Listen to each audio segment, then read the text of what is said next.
2024 বৰ্ষত ডিব্ৰুগড় ইউনিভাৰ্চিটিৰ অধীনত বিএড এন্ট্ৰেন্স এক্সাম দিব বিচৰা কেণ্ডিডেটসকলৰ বাবে বিএড এন্ট্ৰেন্স এক্সামৰ সিলেবাস আজিৰ এই ভিডিঅ'টোত উল্লেখ কৰা হৈছে।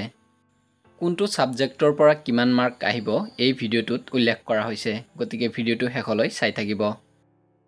জেনেৰেল ইংলিছৰ পৰা 15 মাৰ্কছ, জেনেৰেল নলেজৰ পৰা 25 মাৰ্কছ, টেষ্ট অফ ৰিজনিঙৰ পৰা 10 মাৰ্কছ, নিউমাৰিকেল এবিলিটিৰ পৰা 10 মাৰ্কছ, টিচিং এপ্টিটিউডৰ পৰা 10 মাৰ্কছ।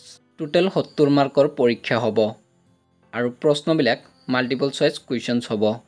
পৰীক্ষাৰ কাৰণে সময় পাব 1 ঘণ্টা 30 মিনিট আৰু পৰীক্ষাৰ সময় ৰাতিপুৱা 11 বজাৰ পৰা 12টা 30 লৈ।